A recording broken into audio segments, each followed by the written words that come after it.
राधे राधे। श्री हरिदास श्री कुंज बिहारी। कैसे हैं आप सभी लोग? आई होप कान्हा जी की कृपा से आप सभी लोग अच्छे होंगे और स्वस्थ होंगे। मोक्षदा एकादशी का व्रत कब रखा जाएगा? मोक्षदा एकादशी कब है? 30 नवंबर को या फिर 1 दिसंबर को? मोक्षदा एकादशी का पारण का समय क्या होगा? पूजा का मुहूर्त क्या है? और मोक्षदा एकादशी के व्रत की कथा, मोक्षदा एकादशी का महत्व क्या है? मोक्षदा एकादशी का व्रत जो तिथि आरंभ होगी 30 नवंबर को रात 9:30 पर शुरू हो जाएगी और 1 दिसंबर को शाम 7:02 तक तिथि रहेगी, एकता रविवार की मोक्षदा एकादशी को। तो ऐसे में हम जो भी व्रत करते हैं उदय तिथि के अनुसार, सूर्योदय के अनुसार ही जो व्रत किया जाता है। मोक्षदा एकादशी का व्रत 1 दिसंबर 2025 को किया जाएगा। कहते हैं कि इस दिन पंचांग यानी कि जो पंचक है वो भी लग रहा है। तो पंचक 11:18 पर पंचक भी समाप्त हो जाएगा। 1 दिसंबर को पंचक भी है और भद्रा भी है। तो 1 दिसंबर को 2025 को व्रत रखा जाएगा। दिन होगा सोमवार। सोमवार के दिन व्रत रखा जाएगा एकादशी में। ये हरि नारायण श्री हरि विष्णु जी को बहुत प्रिय व्रत होता है एकादशी का, जो कि मोक्षदा एकादशी के व्रत का महत्व है। ऐसी मान्यता है कि मोक्षदा एकादशी को व्रत करने वाले जो भी व्यक्ति होते हैं उनके जीवन में सुख समृद्धि, धन संपदा, वैभव, लक्ष्मी, धन धान्य सब कुछ बना ही रहता है और सभी बाधाओं से मुक्ति मिलती है। साथ ही हमारे जो पितृ होते हैं, पितरों को भी शांति मिलती है। मोक्षदा एकादशी का व्रत करने से जिसके पितृ तर्पण नहीं हो पाते हैं, पितरों को मोक्ष नहीं मिल पाता, तो मोक्षदा एकादशी का व्रत करने से हमारे पितरों को मोक्ष मिल जाता है, पितृ तर्पण होते हैं और ग्रह दोषों से भी राहत मिलती है, ग्रह दोषों का निवारण होता है। मोक्षदा एकादशी का व्रत बेहद ही कल्याणकारी माना जाता है। इस व्रत को करने से पितृ को मोक्ष मिल जाता है। कहते हैं कि जितने भी जो भी हमारे पितृ हों, इधर उधर भटकते हैं, उनको तर्पण नहीं मिल पाता है या मोक्ष नहीं मिल पाता, जो भी हमसे पाप जाने में अनजाने में कितने घोर पाप क्यों ना हुए हों, तो इस कलिकाल के युग में पापों से छुटकारा पाने का सबसे बड़ा एकादशी का व्रत करने से इस कलयुग में ही मोक्ष की प्राप्ति हो जाती है और पितरों को तर्पण मिलता है, पितृ मोक्ष हो जाते हैं। एकादशी का व्रत कृष्ण पक्ष की हो या शुक्ल पक्ष का हो, दोनों ही एकादशी का व्रत किया जाता है। तो इस बार 1 दिसंबर 2025 को एकादशी का व्रत किया जाएगा और 2 दिसंबर को एकादशी के व्रत का पारण होगा। पारण का जो चीज़ है, किस चीज़ से हमें व्रत करना है, खोलना है, पारण करना है। अपने मुख में आप सबसे पहले चावल का ग्रास ही डालिएगा। मोक्षदा एकादशी का व्रत जो करेगा या कोई भी एकादशी का व्रत करते हैं तो पारण का जो समय होता है, पारण का द्वादशी के समय में ही पारण कर लेना चाहिए। तो कहते हैं इससे जो भी पुण्य फल की प्राप्ति होती है वो पूर्ण मिलती है। एकादशी का व्रत 3 दिन का माना जाता है। 10वीं तिथि को शाम के समय जो सायंकाल में भोजन नहीं करना चाहिए। 11 जो कि एकादशी होती है उस दिन पूरा दिन फलाहार होते हैं, उपवास करते हैं। द्वादश को भी तामसिक भोजन को नहीं पाना चाहिए, तब हमें पूर्ण फल जो पुण्य फल प्राप्त होता है वो मिलता है। मोक्षदा एकादशी की पूजा विधि, ब्रह्म मुहूर्त में स्नान आदि से निवृत्त होकर स्वच्छ वस्त्र धारण कर लें, व्रत का संकल्प लें। बाबा ठाकुर जी को संकल्प करते हुए, स्मरण करते हुए कि आज हमारा एकादशी का व्रत है, एकादशी के व्रत में हमसे कोई भी त्रुटि ना हो, हमारे व्रत को पूर्ण कीजिएगा और आप हम पर कृपा बनाए रखिएगा। सूर्यदेव को जल दें। इसके बाद पूजा स्थल को आप माता लक्ष्मी, माँ भगवती जगत जननी जी के साथ साथ में माँ पार्वती जी, शिव परिवार हो, ठाकुर जी हो, अपने लाल जी हो, लाल लड्डू गोपाल हो, सबकी पूजा करनी है। चौकी पाटा रख लीजिए, चौक लीजिए। चौक पूरने में जैसे कि बार बार मैं यही कहती हूँ, आप आटे का और हल्दी का प्रयोग कर सकते हैं। चाक पूरने में रंगोली बना सकते हैं। केले का पत्ता मिल जाए तो केले के पत्ते से स्तंभ बना दीजिए, वो बहुत अच्छा है। ठाकुर जी को केले का पत्ता बहुत प्रिय है। और फल फूल जो भी ऋतु फल हो वो ऋतु फल समर्पित कीजिए। ओम नमो भगवते वासुदेवाय मंत्र का उच्चारण कीजिए। मोक्षदा एकादशी के दिन या कोई भी एकादशी हो, विष्णु सहस्रनाम का पाठ अवश्य करें। विष्णु सहस्रनाम का पाठ करने से श्री हरि नारायण जी की असीम कृपा बनी रहती है और एकादशी का व्रत करने से हमें पुण्य फल की प्राप्ति होती है। एकादशी का व्रत जो है बहुत हजार अश्वमेघ यज्ञों के पुण्य फल की प्राप्ति देता है। कहते हैं कि एकादशी का व्रत सबसे प्रिय ठाकुर जी को प्रसन्न करने के लिए, मनोवांछित फल पाने के लिए किया जाता है। एकादशी का व्रत बहुत पुण्यकारी और बहुत फलदायक होता है। श्री ठाकुर जी की कृपा, असीम कृपा बनी रहती है। ठाकुर जी के साथ हमारी जो उनको प्रसन्न करना हो, निरंतर जो सेवा करते हैं वो तो हम करते ही करते हैं। ठाकुर जी की कृपा बनी रहती है हम पर। अच्छा है कि ठाकुर जी की कृपा बनी है, तो उससे तो अच्छी बात है ही नहीं। तो ठाकुर जी को प्रसन्न करने के लिए एकादशी का व्रत चाहे कृष्ण पक्ष की हो चाहे शुक्ल पक्ष की हो, सदैव करनी चाहिए। और एकादशी का व्रत का जो पारण का समय होगा 2 दिसंबर 2025 को सुबह 6:57 से लेकर 9:03 तक का जो समय है उसमें द्वादश का समय लगेगा, द्वादश लगेगी। तो द्वादश में ही पारण करना चाहिए। द्वादश में पारण करने से पुण्य फल की प्राप्ति होती है, पूर्ण फल प्राप्त होता है एकादशी के व्रत करने से। और जब आप चावल का पहला ग्रास अपने मुख में डालेंगे तो जो चींटी या कीट कीटाणु होते हैं उनको उनका पुण्य भाग फल प्राप्त हो जाता है। कहते हैं कि एकादशी का व्रत करने से चावल से ही व्रत का पारण करना चाहिए, जो कि बहुत पुण्य फल की प्राप्ति होती है। चावल खाते हैं अगले दिन, जैसे जिस दिन चावल तो बना ही होती है एकादशी वाले दिन, किंतु अगले दिन सबसे पहला ग्रास चावल का ही होना चाहिए। बाकी तो जैसे जो लोग नियम जैसे आप लोग शुरू से करते आए हैं आप वैसे कर सकते हैं, उसमें कोई दिक्कत नहीं है। जैसे जिसके घर में जैसे भी शुरू से उनके कुल में, उनके परिवार में चलती हुई आ रही है रीति, तो वही रीति आप अपनाइए, कोई उसमें कोई दिक्कत नहीं होती है। बट आपने शुरू करना है तो स्टार्टिंग से तो इसी तरीके से आप कर सकते हैं। मोक्षदा एकादशी के व्रत की कथा और महत्व।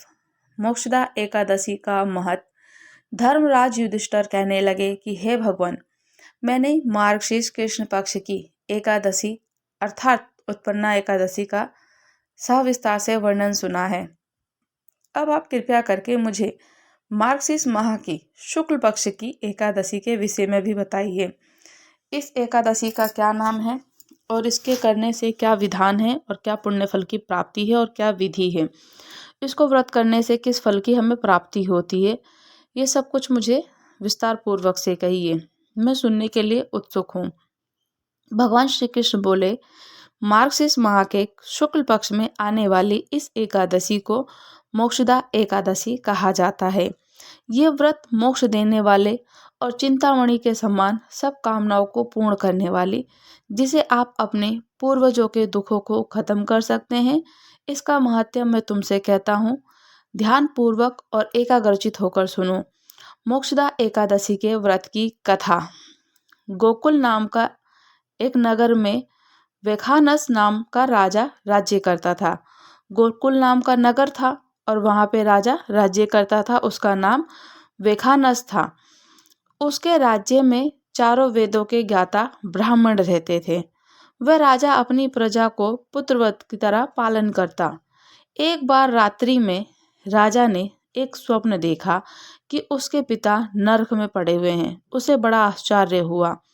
वह प्रातः विद्वान ब्राह्मणों के पास गया और अपना स्वप्न सुनाया। कहा, मैंने अपने पिता को नरक में कष्ट उठाते हुए देखा है। उन्होंने मुझसे कहा कि हे पुत्र, मैं नरक में पड़ा हुआ हूँ, यहाँ से तुम मुझे मुक्त करा दो। जब से मैंने ये वचन सुने और स्वप्न देखा। मैं बहुत बेचैन हूँ, मैं बहुत अधीर हूँ। चित्त में बड़ी अशांति हो रही है। मुझे इस राज्य, धन धान्य, पुत्र स्त्री, हाथी घोड़े आदि से कुछ भी सुख प्रतीत नहीं हो रहा है। मैं क्या करूं?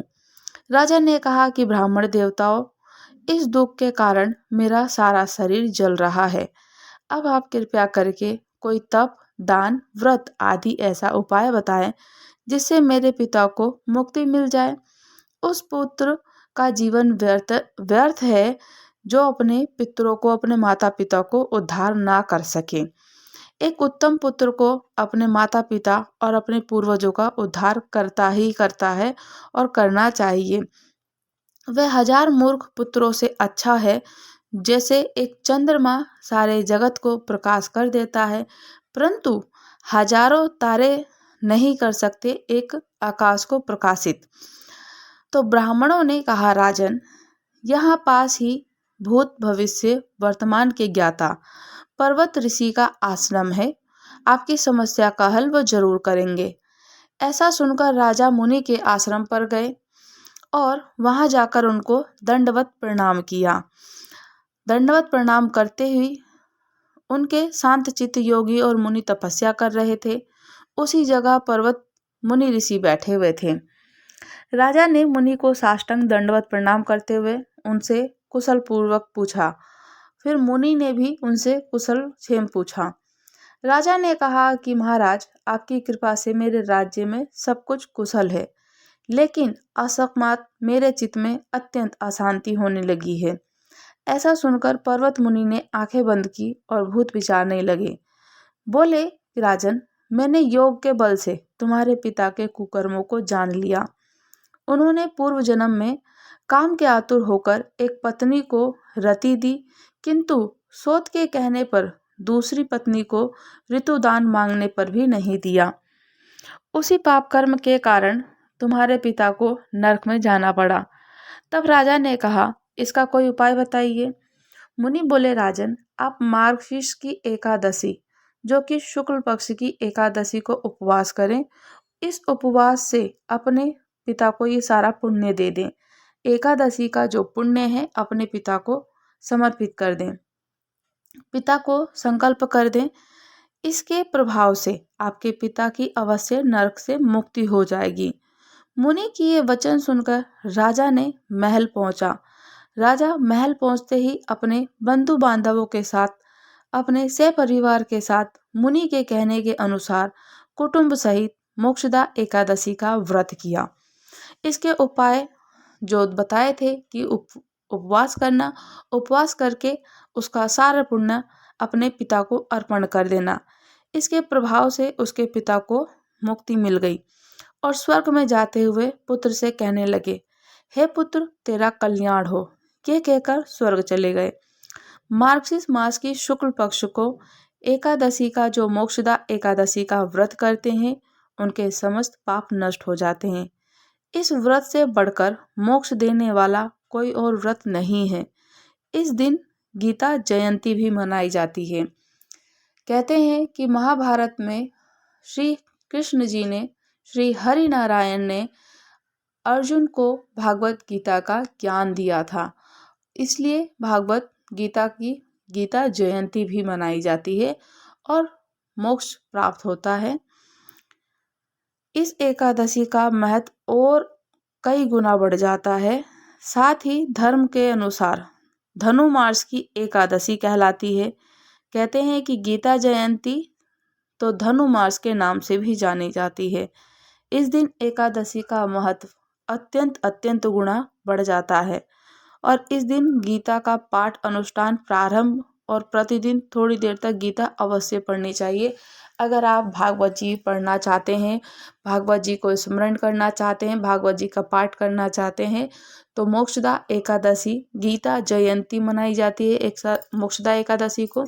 तो इस दिन से आप गीता का स्मरण पाठ अवश्य कर सकते हैं और नित्य प्रतिदिन आपसे जितना हो सके आपकी सामर्थ्य के अनुसार 1 पाठ, 2 पाठ, 3 पाठ अवश्य करें। गीता जी की कथा सुने, भागवत गीता का स्मरण करें। चाहे आपसे 1 श्लोक, 2 श्लोक जो भी बन पड़े आप उसे कीजिए। मोक्षदा एकादशी के दिन व्रत करना चाहिए, रात्रि में जागरण करना चाहिए, मंत्रोच्चारण करने चाहिए, श्री हरि नारायण जी की विधिवत पूजा करनी चाहिए, मंत्रों का उच्चारण करें, मानसिक रूप से पूजन करें। कायिक, वाचिक, सात्विक, तमोगुण, रजोगुण हर प्रकार की पूजा होती है। तो ठाकुर जी को आप अपने मन से, मानसिक भाव से पूजन अर्चन करें। आप अपनी काया से कर सकते हैं, वाचिक से कर सकते हैं, हर प्रकार से ठाकुर जी को सेवा कर सकते हैं। उनके चित्रपट की, उनका विग्रह की, उनको समर्पित कीजिए। ठाकुर जी का नाम मंत्र जाप उच्चारण कीजिए। अष्टाक्षर मंत्र, द्वादक्षर मंत्र, शरणाक्षर मंत्र, जो मंत्र आपसे बन पड़े, ओम नमो भगवते वासुदेवाय, ओम नमो भगवते वासुदेवाय के मंत्र का उच्चारण करें। श्री हरिनारायण जी को जो एकादशी है, एकादशी का व्रत बहुत प्रिय है। ठाकुर जी की असीम कृपा प्राप्त होती है। ठाकुर जी की कृपा हम पर बनी रहती है, उनके सानिध्य में रहते हैं। भोग और मोक्ष दोनों ही प्राप्त करके अंत में ठाकुर जी के वैकुंठ धाम के प्राप्त होते हैं। ठाकुर जी की कृपा बनी रहती है। एकादशी का जो व्रत है 1 दिसंबर को रखा जाएगा, पारण 2 दिसंबर को होगा। सुबह 6:57 से लेकर 9:03 तक का जो समय है, इस बीच में आप पारण कीजिए और ठाकुर जी को प्रसन्न कीजिए। अपने पितरों को भी अपनी कृपा, उनकी कृपा हम पे बनी रहे, हमारे पितरों को, उनकी जो भी हमने व्रत किया हो, हमारे पितृ अगर नहीं तर्पण हो पाते, घर में कहते हैं कि दोष है, पितृदोष है, तो ये व्रत अवश्य करना चाहिए। इससे पितरों को तर्पण मिलता है, मोक्ष मिल जाता है। तो ठाकुर जी की कृपा बनी रहती है, पितरों का भी आशीर्वाद बना रहता है। पितरों को भी प्रसन्न कर दीजिए। और मोक्षदा एकादशी के व्रत की जो कथा है, पढ़ने से, सुनने से, किसी को सुनाने से, श्रवण करने से अत्यंत पुण्य फल की प्राप्ति होती है। पारण जो कि पूजा का महत्व बता दिया, पूजा विधि है, आप उनको कर सकते हैं। जो भी आपके ऋतु फलों, फल फूल, धूप दीप नैवेद्य, घी का दीपक प्रज्वलित करें, उनको 1 लोटा जल समर्पित कीजिए। जो आपके पास में जितनी सामग्री हो उनको समर्पित कर दीजिए। ठाकुर जी से पूजन अर्चन करके अपने मन की बात कहिए और दीपक प्रज्वलित करने के बाद कपूर से जरूर ठाकुर जी की आरती करें। कपूर जरूर प्रज्वलित करना चाहिए। कहते हैं कि हम लोग अश्वमेघ यज्ञ तो नहीं कर सकते, किंतु दीपक प्रज्वलित करने के बाद, आरती करने के बाद जो कपूर से दीपक प्रज्वलित किया जाता है और ठाकुर जी को दिखाया जाता है, धराया जाता है, तो 1000 अश्वमेघ यज्ञ के पुण्य फल की प्राप्ति तत्क्षण हो जाती है।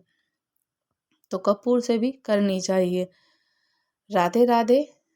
श्री हरिदास श्री कुंज बिहारी। अगर आप लोग हमारे चैनल पर नए हैं तो चैनल को लाइक शेयर सब्सक्राइब करना बिल्कुल ना भूलें और मुझे कमेंट्स करके ज़रूर बताइएगा कि आपको कथा कैसी लगी। राधे राधे। श्री हरिदास श्री कुंज बिहारी।